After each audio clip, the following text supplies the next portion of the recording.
Salut à toi, nous sommes Marie et Julien, ex-banquiers et anciens experts comptables, mais surtout investisseurs. Nous te souhaitons la bienvenue sur notre podcast Quitte le Boomer Dream.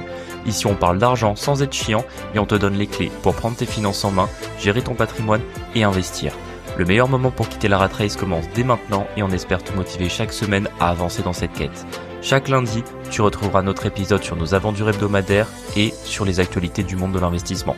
Le jeudi, nous sortons un épisode sur un thème particulier du monde de l'investissement avec toujours le même objectif, vulgariser les sujets complexes et te faire progresser dans ce domaine.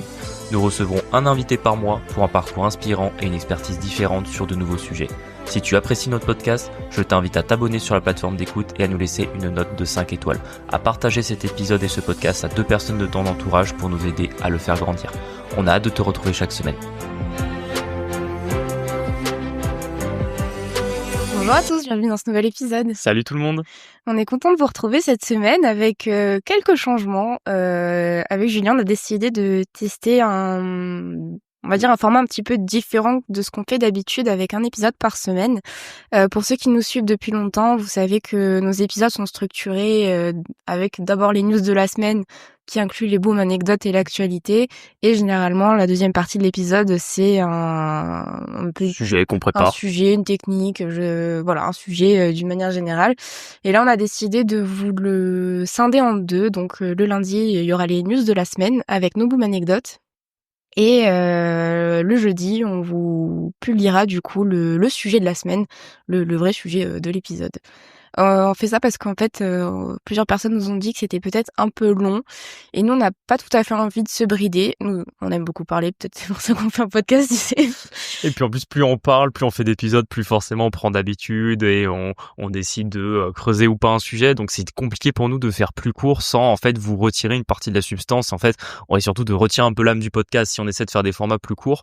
Et effectivement, comme tu disais, ça permet en réalité que au lieu que vous démarriez par exemple un épisode sur un trajet qui dure 30 minutes et qu'en fait vous ayez jamais le temps d'écouter la deuxième partie de l'épisode parce que vous n'êtes pas arrivé au bout ou vous avez fait autre chose entre temps, vous avez oublié notre épisode. Enfin, nous on est bien placés, c'est vrai que ça arrive et moi il y a plein de podcasts malheureusement que je commence et que je ne finis jamais.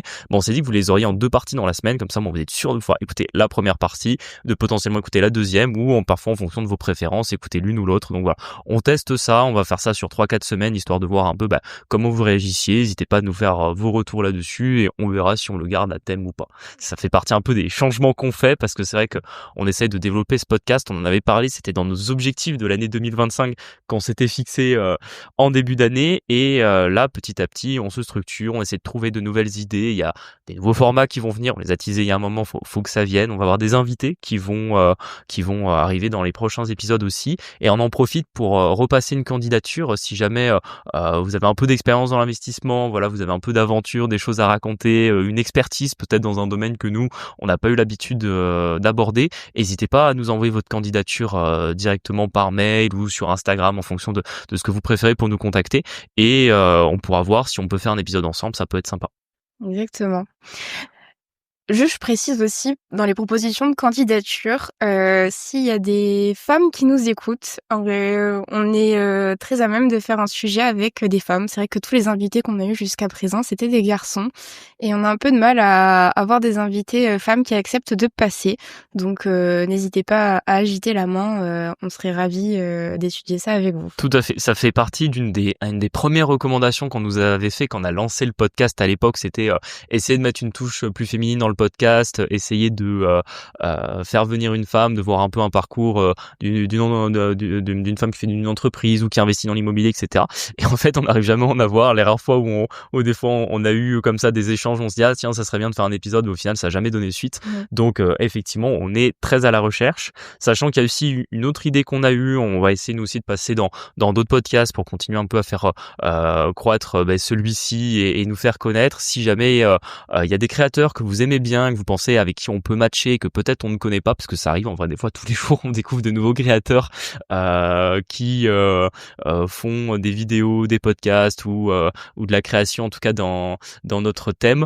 N'hésitez pas à nous envoyer leur nom, ça peut nous aider peut-être à découvrir de nouvelles personnes qu'on ne connaîtrait pas pour l'instant. Donc voilà, vraiment on est à l'écoute de vous, à l'écoute de vos idées et n'hésitez pas vraiment à nous envoyer des messages, on les lit tous, on y répond. Si des fois on met un peu de temps à y répondre, on est désolé, c'est juste que pour l'instant on est tout juste en train de mettre la routine quotidienne de savoir qui répond au message, quand, où, et c'est pour ça qu'on va être de plus en plus réactif, en tout cas sur nos DM. Exactement. On passe au bout de l'anecdote de la semaine. Ouais, il y en a eu, ça a été une semaine compliquée. On a commencé lundi, on avait envie de chialer. Franchement. Ah ouais, ça a été parce que vous vous souvenez, dans l'épisode de la semaine dernière, on vous disait qu'on avait enfin réglé notre arrêté d'insalubrité suite à la visite qu'on avait eue la semaine d'avant. Ça, c'était ce qu'on vous disait dans l'épisode de lundi dernier. Et en réalité, lundi dernier à 11h, on reçoit un mail de l'inspecteur de la mairie qui nous avait mis l'arrêté d'insalubrité. Enfin, pas le même, son successeur, parce que vous connaissez les mairies, ça change tous les 6 mois, donc on est déjà au deuxième interlocuteur sur ce dossier. Et en fait, alors qu'il m'avait regardé dans les yeux, il m'avait serré la main, il m'a dit oui, pas de souci, vous recevrez la levée de l'arrêté sous 15 jours. Il m'avait demandé des éléments pour finalement me dire que les fenêtres devaient être changées, etc. Je lui avais envoyé les éléments en justifiant que ça allait être fait par la copropriété, que c'était en cours. Et en fait, le lundi matin 11h, on reçoit un mail de sa part qui nous dit qu'en l'état, il n'a pas suffisamment d'éléments pour être certain que les menuiseries seront vraiment changées et que pour l'instant, notre arrêté d'insalubrité reste en l'état. Là, franchement, j'ai pété les plombs. Julien était colère, hein. Ça arrive pas souvent, ah ouais, mais là, j'ai perdu mon calme. Heureusement qu'il me l'a envoyé par mail et que je l'avais pas en face à face parce que franchement... Non, mais tu l'as eu au téléphone quand même après. Je suis quand même resté courtois.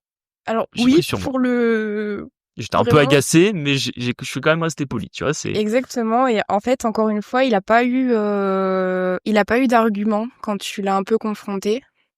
J'ai l'impression qu'il a pas... En fait, bon, déjà, il t'a pris au téléphone, à mon avis, il t'aurait jamais pris si il avait su que c'était toi. Et c'est vrai qu'il était là en mode, oui, mais bon, les fenêtres... Il faut savoir que les fenêtres, c'est du simple vitrage. Et ça le dérange. Le problème, c'est que ça ne fait pas partie des critères d'insalubrité. Et en fait, l'appartement, on le vend. Donc, ça sera à la charge du prochain, sachant qu'on a déjà payé pour le changement et qu'on attend que la copropriété et qu'en fait, les change. Pour ceux qui ont jamais fait des travaux dans une copropriété, mais c'est très lent parce qu'il y a plein d'acteurs, tout doit se décider en AG. Donc en gros, quand il faut décider de quelque chose, ça met 1 an pour que tout le monde se mette d'accord et qu'on ait la décision. Donc malheureusement, l'inertie est pas énorme sur ce sujet-là. Mais ce qu'il faut quand même noter, et parce qu'on pourrait se dire simple vitrage, passoire thermique, justement lundi dernier, on a fait passer le diagnostiqueur parce qu'on va vendre cet appartement et l'appartement est DPED. Malgré qu'on soit sur du simple vitrage. Donc c'est quand même pas une passoire thermique ou vraiment un appartement où ça pose particulièrement problème que ce soit du simple vitrage. Et changer les fenêtres ne faisait pas changer la lettre. En fait, c'était juste je crois que c'est l'isolation des murs. C'est l'isolation des murs et le système de chauffage qui permettrait de passer en C ou en B. Et moi, ce qui m'a un peu dérangée avec cette personne de la mairie, c'est qu'en fait, Julien essaye de lui expliquer qu'on essaye de le vendre, cet appartement, et que s'il y a un compromis, en fait, on peut pas vendre avec un appartement avec un arrêté d'insalubrité. Forcément, ça fait baisser la valeur. Et en fait, lui, il mesurait pas du tout la portée du truc. En fait, il était là, c'est pas grave, ça sera levé d'ici là. Mais en fait, on est là, en fait, vous comprenez pas, c'est freinant pour les gens d'avoir un arrêté d'insalubrité sur... Ah oui, non, mais c'est un point rédhibitoire. Moi, je jette pas un appartement, il y a un arrêté d'insalubrité dessus parce que justement, on est bien placé pour savoir que c'est très compliqué d'avoir gain de cause face aux mairies, face aux fonctionnaires. Vous allez avoir en face qui, pour une lubie ou pour je ne sais quel point, parce qu'en plus, les fenêtres, faut bien voir que c'était un point où avec le premier inspecteur, il était bien au courant que c'était la copro qui allait les changer et que ça ne faisait en aucun cas partie des points qu'il nous avait demandé de modifier. Enfin, moi honnêtement, lundi dernier, j'ai des foudrages, quoi, parce que on a vraiment l'impression, ce sentiment d'injustice, d'acharnement et de se dire en fait tu payes 80% d'impôts pour en fait payer des fonctionnaires qui vont en plus venir t'en faire perdre encore de l'autre côté. Enfin vraiment, je me dis mais c'est pas possible, faut qu'on arrête, tu vois, les gens qui se bougent un peu dans ce pays, en fait l'État vient en permanence leur taper dessus. Là vraiment, c'est tu sais les patrons qui des fois font des déclarations dans la presse en te disant que ouais, la France c'est compliqué machin, des fois t'as envie un peu de leur dire c'est la team moins etc. Mais non, en fait qu'à un moment donné tu finis par être à leur place, tu te dis ouais, en fait n'importe qui au bout d'un moment a un peu les moyens et finit juste par en avoir marre, il part en fait. Enfin, je veux dire, ils font fuir tout le monde, quoi. Je pense que s'il y a des étrangers qui investissent en France, c'est parce qu'ils connaissent pas les arrêtés d'insalubrité, parce que vraiment, c'est cette histoire qu'on a vécue, c'est un truc de fou. Et la pirouette qui nous a permis de sortir de ce truc-là, et ça s'est dégoupillé hier ou avant-hier, je sais plus. Avant-hier, c'est que les personnes du syndic de copro ont été très compréhensives et en gros on fait un mail parce qu'en fait, en plus, voilà, on n'est même pas en copie des échanges. Il se permet de contacter un syndic de copro qui est privé, en fait. Enfin, il y a des personnes pour venir voir ce qui se passe dans les copros, etc. Et en fait, le syndic de copro lui a bien confirmé que les fenêtres allaient être changées, ce qui n'est pas tout à fait vrai dans l'immédiat, mais ça sera pour le prochain repreneur.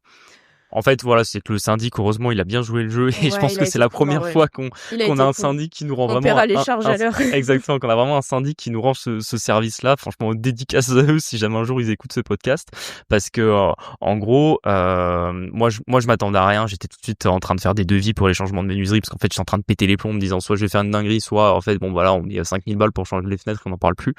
Et tant pis, on aura perdu l'argent du fait qu'on les aura payés 2 fois, mais bon voilà. Sachant que je sais même pas si on le retrouverait sur le prix. Non, le pire c'est qu'en plus si on change la menuiserie, on le vend pas plus cher, donc enfin c'est bref, ça aurait été full perdu, mais à un moment donné, j'avais un peu ce truc de je sais pas quoi, vous êtes votre position à bas 90% sur une crypto, vous commencez à vous dire bon mais c'est bon, je coupe mes pertes et je passe à autre chose.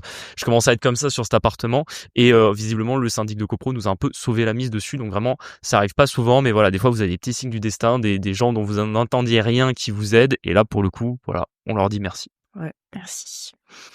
Prochaine boom anecdote. On est complet sur les coachings. Complètement. Et en vrai, c'est super cool. Donc franchement, on est très content là-dessus. Ouais, franchement, on est super content des élèves qu'on a et du développement des coachings. On ouvre au fur et à mesure des places, histoire de faire quand même quelque chose de qualitatif pour nos élèves. Mais là, du coup, on est en pleine capacité et on est très content de ça. Donc, on vous remercie, on remercie nos élèves. Complètement. Si en plus ils écoutent ce podcast, franchement, merci à eux parce que ils font confiance. je crois que j'avais dit la semaine dernière, mais vraiment on a que des numéros 10, que des flèches qui avancent et qui franchement sont vraiment entreprenants dans leur démarche et ont compris que voilà, quand on voulait investir, qu'on voulait changer les choses, il fallait se bouger, il fallait y passer du temps, il fallait y mettre du travail et de l'énergie, et franchement merci à eux parce que du coup c'est vraiment génial qu'on puisse les accompagner, et nous en tout cas on passe des super moments.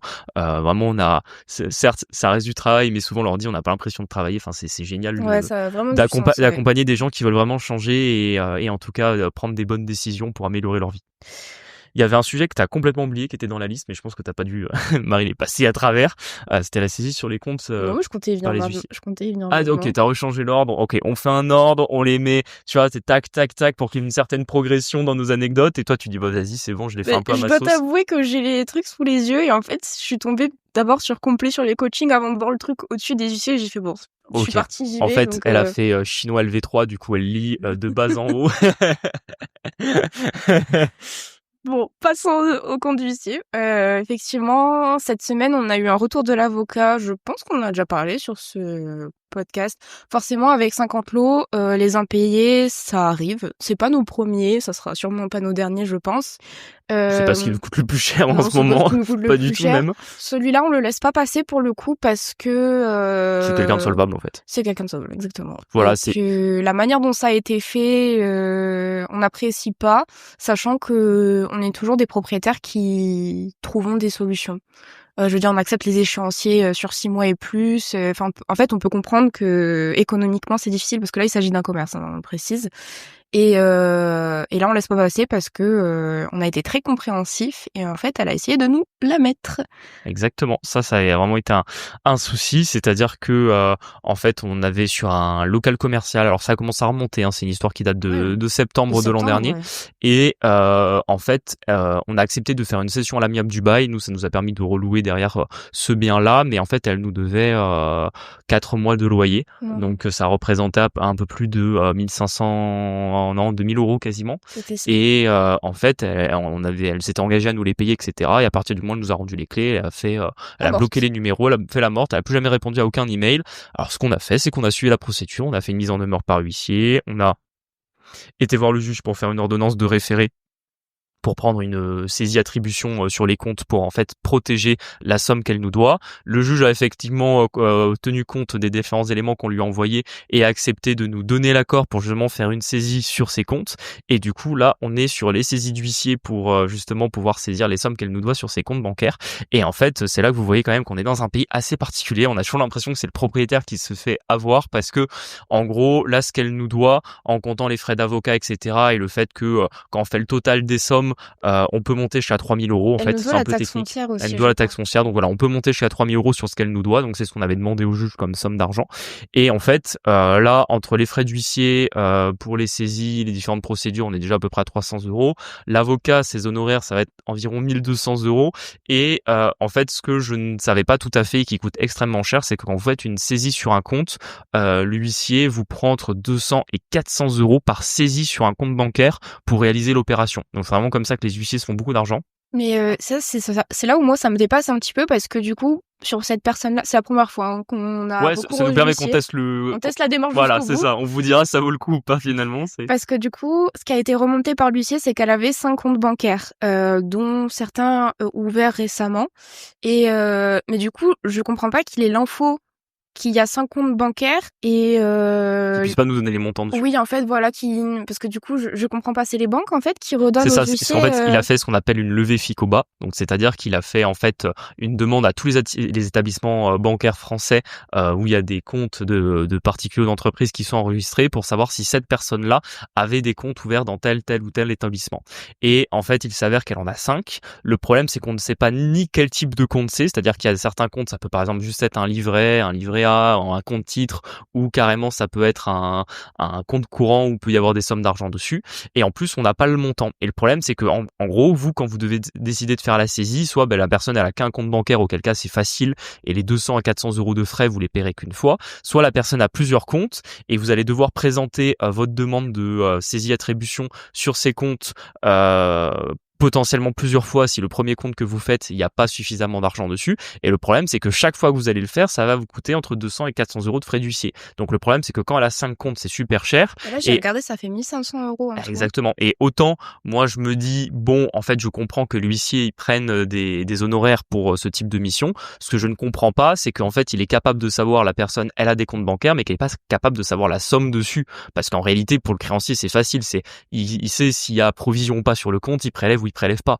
Et là, le problème, c'est que potentiellement, en fait, on va jeter de l'argent dans les fenêtres parce que si jamais on prélève sur des comptes et que, en fait, ce qu'on sait, c'est que cette personne-là a de l'argent. Ce qu'on ne sait pas, c'est sur quel compte bancaire. Donc, potentiellement, on va se ramasser les frais plusieurs fois jusqu'à ce qu'on arrive à trouver le compte où elle a son argent, quoi.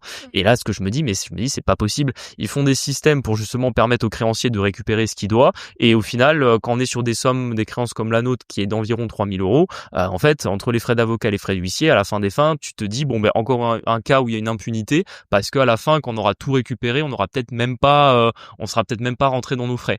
Alors, certes, encore une fois, vous nous direz oui, vous aviez qu'à pas le faire. Là, on s'est dit justement qu'on voulait pas laisser passer, que ça nous permettait de tester le truc jusqu'au bout. Mais on reste encore une fois avec ce sentiment d'injustice en France où, entre guillemets, ceux qui commettent des fautes, alors bon là, c'est pas une faute pénale, c'est une faute civile de pas payer les dettes, Loyer, ouais. mais on a l'impression qu'en fait, on n'est jamais protégé par l'État. C'est-à-dire qu'en gros, on paie 80% d'impôts. L'État vient arbitrairement nous mettre un arrêté d'insalubrité sur un appart où on est face à l'administration pour nos compteurs avec Enedis où on perd des mois et des mois de loyer dans les deux scénarios et à la fin ça nous coûte plusieurs dizaines de milliers d'euros. Et quand de l'autre côté on essaye entre guillemets d'utiliser les outils que l'État nous met à disposition, donc la justice pour faire respecter un engagement contractuel, en fait on peut même pas vraiment se récupérer parce que on va devoir ralasse l'avocat, ralasse l'huissier, sans compter que une fois qu'on aura fait la saisie, en fait on n'aura pas encore totalement récupéré les sommes d'argent, il faudra retourner voir le juge pour demander que ces sommes nous soit définitivement acquise, donc potentiellement peut-être encore d'autres frais de procédure. Et on a vraiment l'impression qu'en fait t'es jamais gagnant dans ce pays. Et je me dis c'est un truc de fou que on est en permanence ponctionné de partout, mais que en échange l'État ne vient même jamais faire un peu comment dire un peu la main protectrice de ses citoyens, tu vois. Du coup je me dis mais comment on est arrivé là, quoi. Surtout que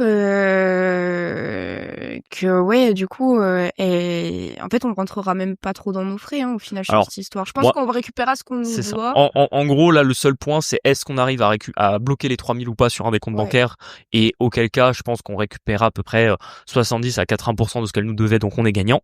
Le problème, c'est que si par exemple, quand on fait la saisie, finalement, on fait des saisies sur des comptes à vide, on sera peut-être à 1 500 euros de perdu sur cette tentative de récupération des fonds. Donc, on vous tiendra au courant de toute façon dans les semaines qui viennent. On fait les tests pour vous. Ouais, c'est ça, on fait des tests, ça fait en même temps, ça nous fait de l'expérience, y compris dans ce type de procédure. Mais c'est vrai que on a quand même C'est vrai que c'est un peu amer. Hein. Ouais, là, je vous cache pas qu'on a vécu des petites semaines où ça nous a passé par l'esprit de se dire bon, allez, c'est bon, on vend tout, on se on tasse. déménage. Et après, bon, bien évidemment, la colère passe, on revient un petit peu, les idées reviennent lucides, on se dit non, allez, franchement, ce qu'on a fait, c'est pas mal, on va pas entre guillemets abandonner ou tout arrêter maintenant. Surtout qu'on est quand même content et que bon, l'immobilier, il y a quand même eu des bons moments et en fait, en vrai, globalement, on en tire un bilan positif de tout ce qu'on a entrepris dans l'immobilier depuis toutes ces années. Mais c'est vrai que plus on avance, plus on a une désillusion de la manière dont le propriétaire est traité en France et on se dit qu'en fait, en plus, ça ne va pas en s'améliorant. Et c'est ça qui surtout fait peur. Je ne sais pas si avant c'était mieux. Je pense que c'était plus simple. Hein. Je pense que les choses étaient moins compliquées, il y avait moins de bureaucratie et je pense que c'est ça qui rend tout compliqué parce qu'en fait, il y a 15 milliards de règles, on fait intervenir 15 milliards de personnes. Bah tu vois, rien que là sur cette affaire, il y a entre l'huissier, l'avocat, il y a elle, il y a le nouveau, il y a eu les assurances parce que ce truc-là aussi, on a été un peu emmerdés et ça fait chier. C'est que en fait, il y a eu une tentative de vandalisme qu'elle a pas. Oui, en fait, juste avant qu'elle nous rende le local, il y avait eu une tentative de vol dans le local et en fait, le rideau métallique de protection avait été forcé, il n'avait pas été cassé, donc en fait, ils n'étaient pas réussi à s'introduire dedans et je vous cache pas que ça a été 6 mois de bataille avec les assurances pour se faire rembourser. Donc heureusement, à la fin, on a fini par se faire rembourser, mais là encore, on se dit, on est assuré. En plus, là, on était triplement assuré pour ce rideau, c'est-à-dire qu'il y avait l'assurance de la locataire, notre assurance de propriétaire et il y avait en plus l'assurance de la copropriété. Et en fait, chacun se renvoyait la balle, les assureurs, en disant non, mais on n'est pas couvert. Enfin, vous n'êtes pas couvert par notre contrat. Voyez avec l'assurance de la copro nous est voyé avec l'assurance de la locataire, etc. À la fin, on tournait en rond. On n'arrivait jamais à avoir gain de cause et on se dit non, mais c'est quand même dingue qu'on paye des contrats d'assurance et que le jour où on en a besoin, ils nous servent à rien. Après, bon, là, vous allez dire ouais, ils font petit moins, etc. Non, c'est surtout que, en fait, on le voit que ces problèmes-là dont on veut justement parler dans ce podcast, tout le monde les a. On a un ami entrepreneur qui est dans dans plus ou moins les camions, oui, les food trucks, les food trucks et les camions de restauration. Et lui, pareil, il a eu un accident de voiture. pas de sa faute. Hein. Pas de sa faute, hein, où c'est quelqu'un qui est rentré dans son camion, donc son camion complètement détruit, tout le matériel à l'intérieur perdu, et son assurance qui, pareil, ne voulait pas couvrir. Oui, pas couvrir la perte d'exploitation. Pas couvrir le prix du matériel. Je ne sais même pas d'ailleurs s'il faudrait qu'on lui redemande s'il a finalement vraiment récupéré. En tout cas, ça dure depuis plus de 6 mois cette histoire encore. En fait, c'est quand on vous dit que l'immobilier c'est lent. Tout ça fait partie un peu de la lenteur de l'IMO, tu vois. Je pense que tout le monde serait plus réactif.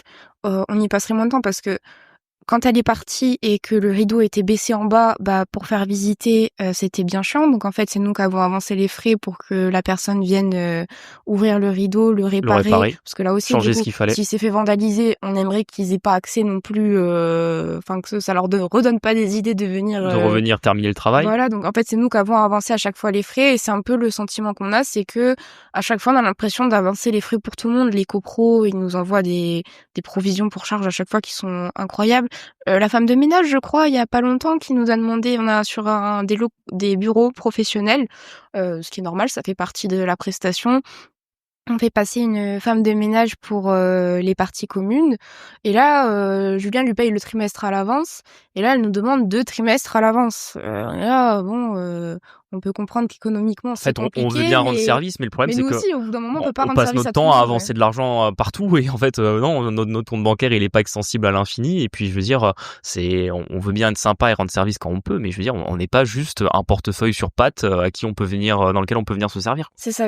Et en fait, bon, à la limite, c'est jamais trop perdu. Je veux dire, on se fait jamais arnaquer beaucoup d'argent ou quoi. Mais c'est vrai que faire de l'avance à tout le monde, et en fait, au bout d'un moment, c'est nous qui sommes à court sur des sociétés où c'est les autres qui doivent payer pour ces avances-là. Donc, c'est un peu compliqué et économiquement, on sent du coup que ça commence à être un peu tendu quand même, avec ceux qui nous demandent des délais, ceux qui nous demandent de payer en avance, les étalements de paiement, etc. Les baisses de loyer aussi, j'ai eu la semaine dernière, je crois, j'ai une demande de baisse de loyer.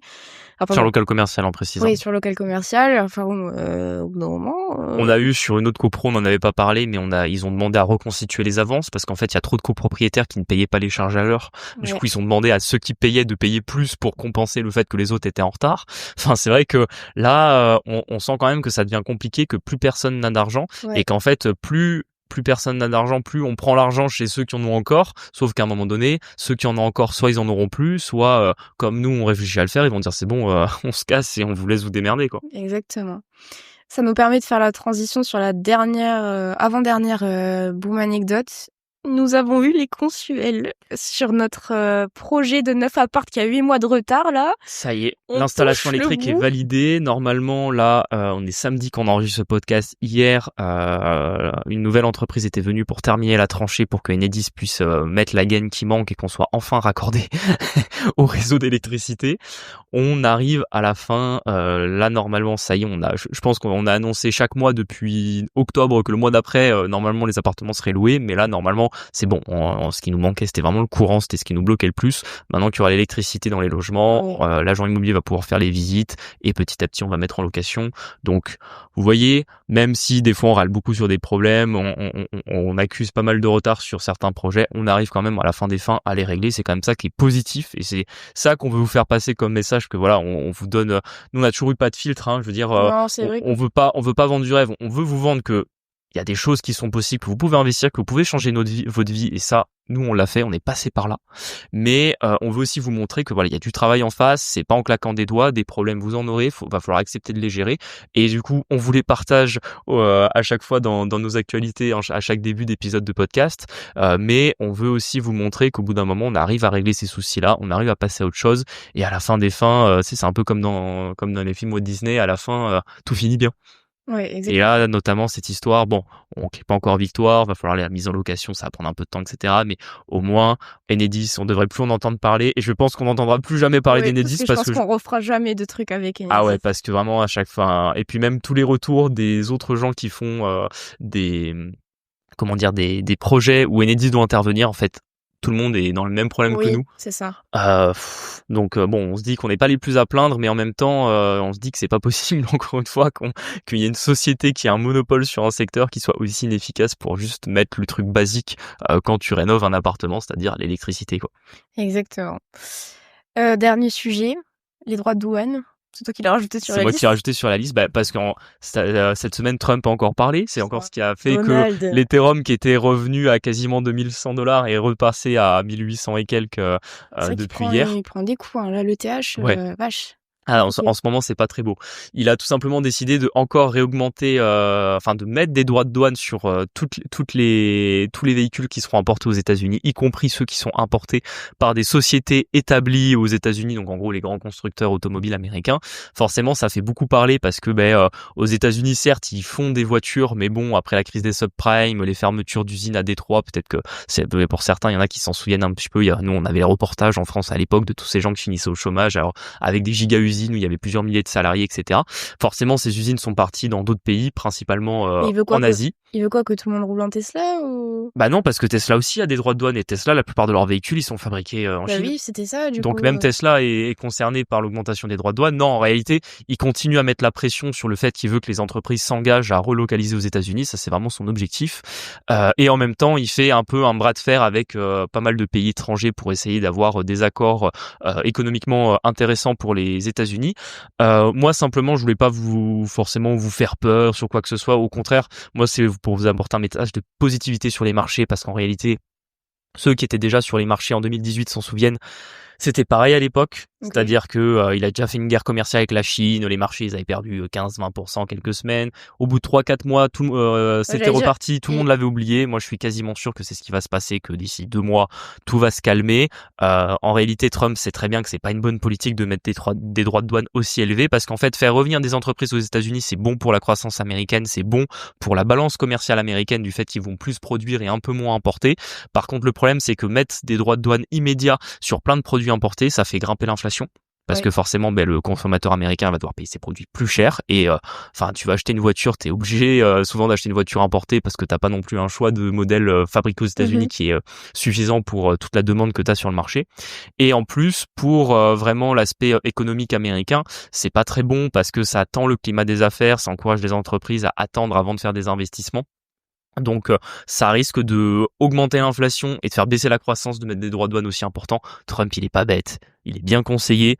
je pense qu'il va revenir dans quelque chose de beaucoup plus raisonnable dans les semaines et mois qui viennent. Donc c'est pour ça, c'est simplement un message pour vous dire, commencez pas à sombrer dans la panique ou à écouter ceux qui vous disent qu'on là on part pour 10 ans de récession à cause des histoires de guerre commerciale. Ils vont se mettre autour d'une table, ils vont se mettre d'accord et ça va arriver beaucoup plus vite que beaucoup d'analystes le pensent. Ok. On arrive au bout de cet épisode. C'est trop bizarre de dire ça au bout de 28 minutes, je vois. Bah écoutez, on se dit à jeudi pour la pour deuxième la partie suite. de l'épisode où on parlera justement de cette semaine des 5 freins que vous avez avant de vous lancer dans l'investissement. Exactement. On vous dit à jeudi. À jeudi, salut, ciao.